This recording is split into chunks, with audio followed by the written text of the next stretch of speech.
Peut-on lire la Bible sans connaître la mythologie? Voilà la question que je pose. Et de plus en plus, je m'aperçois que c'est impossible. Il y a des similitudes, il y a des parallèles entre la Bible, aussi bien l'Ancien Testament que le Nouveau Testament, et la mythologie gréco-romaine, gréco-latine, qui sont absolument incontournables. Je vous renvoie notamment à un ouvrage que j'ai découvert un peu sur Google, sur Internet, qui est de Denis Lindon, Les dieux s'amusent, chez Flammarion. Et là, on voit, par exemple, que les dieux s'unissent avec des femmes. Les dieux s'unissent avec des femmes des humains. Et comment ne pas voir le rapport avec la naissance de Jésus? Un Dieu, un ange, peu importe, un Dieu, Saint-Esprit, peu importe, qui s'unit avec une femme pour donner naissance à un demi-dieu qui est Jésus. Et on peut se demander si ça n'est pas ce qui s'est produit également avec Moïse. La naissance de Moïse est, voilà, bon, pas aussi relatée, mais enfin il y a quand même une naissance particulière. Et puis alors il y a la naissance d'Isaac.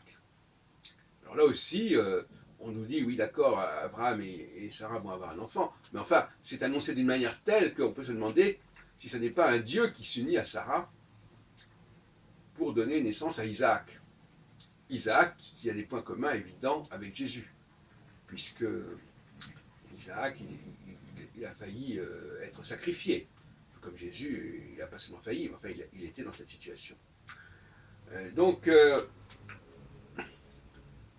ce propos, je rappelle d'ailleurs que Yitzhak, ça veut dire Hilari, vœu Yitzhak, exactement, vœu Yitzhak Hilari, avec le vœu qui disparaît pour les prénoms. Et c'est un masculin, c'est pas un féminin. On dit souvent, c'est parce que Sarah Hari. Non, c'est d'abord Abraham qui arrive. Et ensuite Sarah. Donc, il faut. Bon. Vœu Yitzhak, c'est Il Hari. Et Vœu Titzrak, Elle Hari. Donc, autrement, par exemple, le phénomène de Pandora. Pandora, Lindon dit, oui, les dieux ont créé, Jupiter a créé la femme pour distraire, mais pas pour distraire, pour perturber en quelque sorte l'homme. Donc il a créé la femme. Donc le récit de la création de la femme, on le retrouve évidemment au chapitre 2 ou 3 de la Genèse. Donc ça, c'est pas non plus sans intérêt. Et nous avons bien entendu aussi Jupiter, qui est le père de Mercure, qu'il a eu avec, etc. Et Mercure, c'est le messager. Donc on en a parlé dans une précédente vidéo. Enfin, c'est le messager. Et Moïse est le messager. Jésus est le messager, d'où la bonne nouvelle, le bon message en grec. Voilà. Donc, le messager, c'est en quelque sorte le demi-dieu, celui qui est né d'un être céleste avec une femme. Voilà. Et la femme, ce serait le moyen justement de créer ce genre de personnage.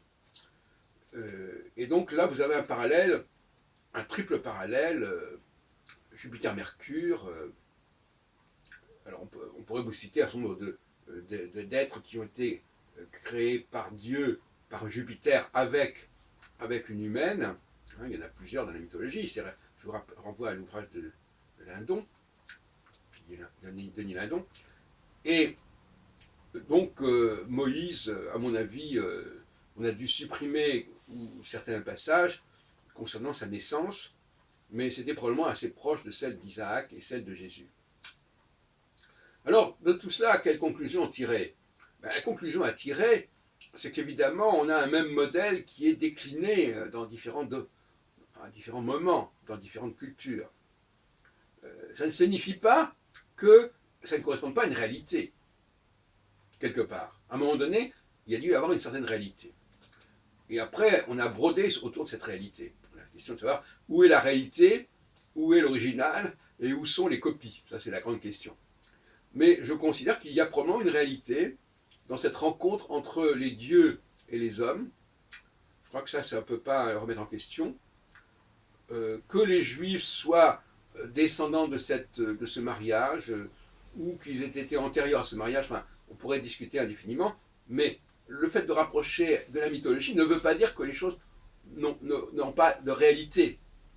Alors, sur ce point de vérité, alors la dialectique entre vérité et réalité, on va terminer là-dessus, c'est que la vérité, c'est le texte, enfin, je sais bien qu'on emploie ces termes de façon absolument confuse, mais pour moi, la vérité, c'est uniquement ce qui est marqué dans les textes.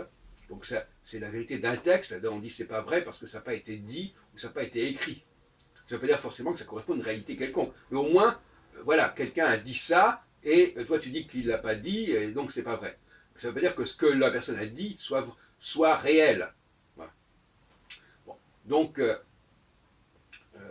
la même façon, par exemple, que un texte peut être vrai parce que c'est ce qui est écrit, mais il peut avoir été corrompu, modifié, et donc il est faux également. Il est faux parce que la vérité initiale de ce texte a été perdue. Là encore, on n'est pas en train de parler de la réalité. On est en train de parler de même que une langue. Est-ce que c'est une langue a une réalité en soi?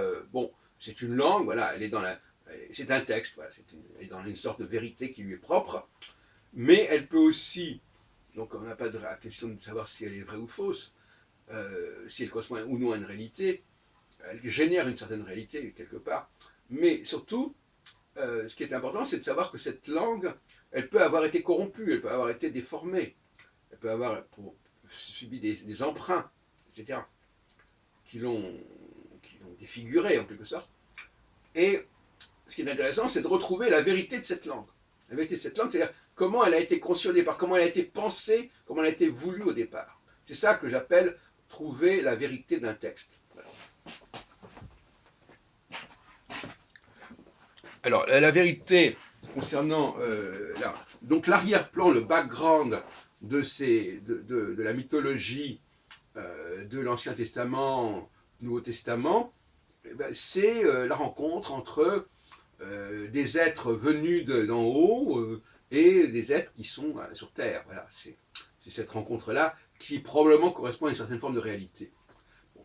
Maintenant, tout ce qu'on raconte autour de la naissance de Jésus ou même de la naissance d'Isaac, tout ça n'est peut-être qu'une façon de broder sur un événement qui a vraiment eu lieu. Et donc, c'est le rapport entre vérité et réalité.